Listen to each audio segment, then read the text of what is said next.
Hey, family. It's your girl, Tammy, back with another 10-minute-ish rundown of this week's episode on the Black Docket. So we in the 90s with it. Southeast D.C, a part of town where it was not brunch spots here, scooty bikes here, dogs and strollers here. Nah, this was hard living.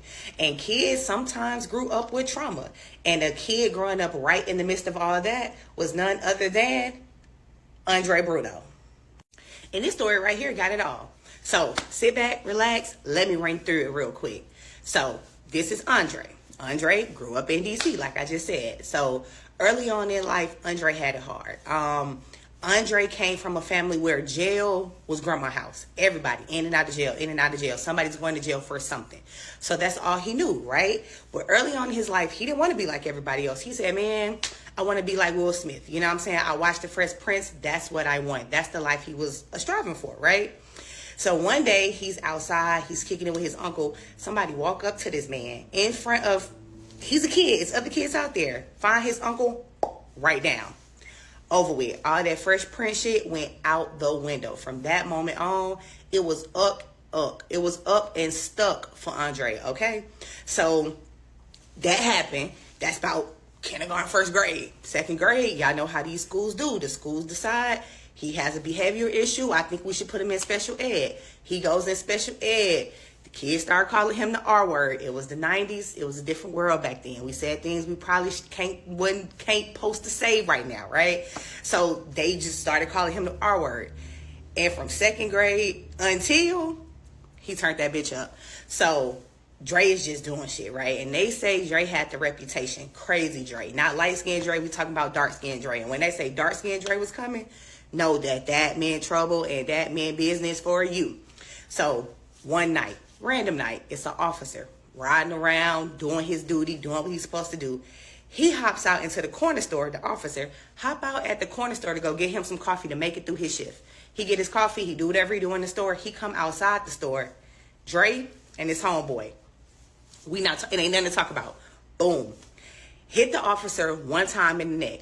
Now, the Angels was with the officer that day because he did not from that shot in the neck, right? So now Dre and the officer is tussling for his state issue weapon. The officer fighting.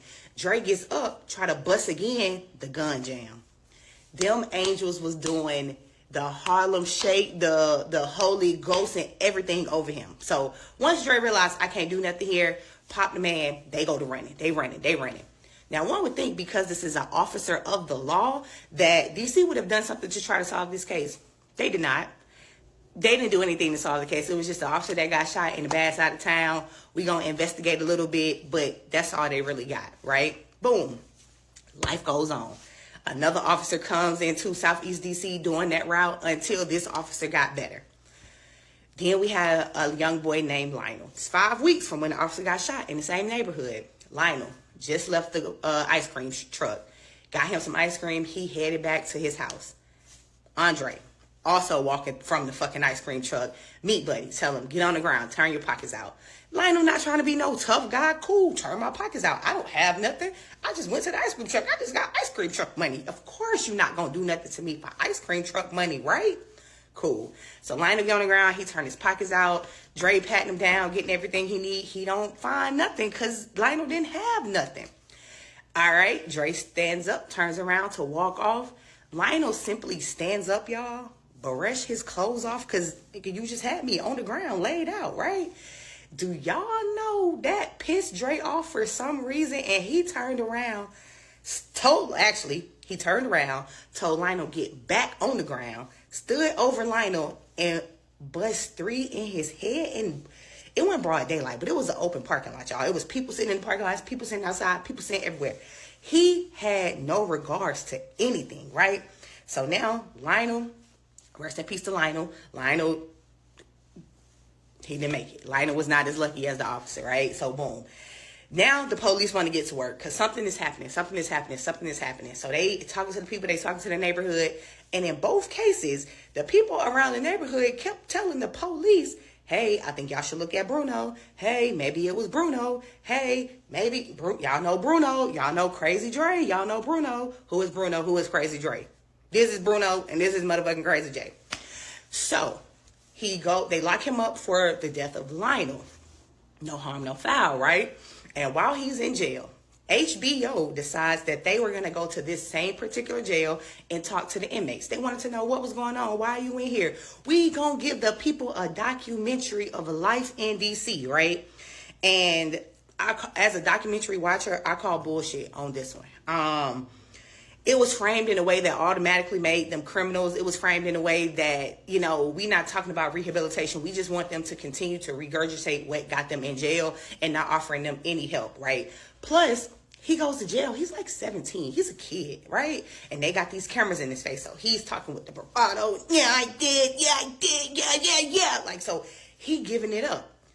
Mind you, they didn't have enough information on him about the cops. So he was really looking at time only for Lionel.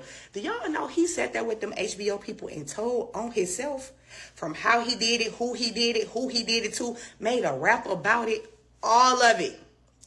For HBO to take that tape, hand that tape to the fucking prosecutor, for the prosecutor to say, ha, ha, ha, I got you, bitch.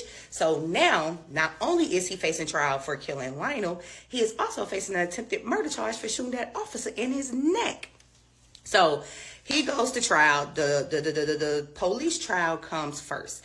And the judge pretty much is like, yeah, I know you got a trial waiting, but see, and apparently I ain't never knew nobody that shot no police, y'all. So I don't know. But apparently if you shoot a police, that outweighs any other crimes that you have waiting for you by the wayside. So the judge told him, on the technicality, you killing Lionel was supposed to be a free kill because I'm supposed to throw the book at you for shooting this officer. But I'm not going to do that. I'm going to give you 25 for the officer because that's attempted murder. And I'm giving you 45 for killing Lionel.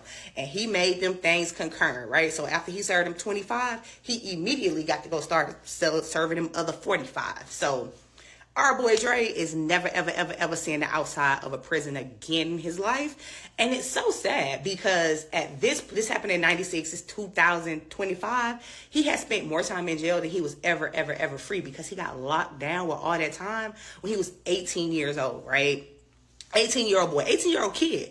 But if you want to know the nitty gritty, if you want to get down into who Dre was, who his family was, who Lionel was, who the officer was, y'all know where to find me.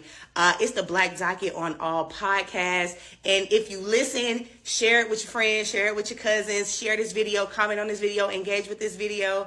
And until next week, I'll see y'all. Bye.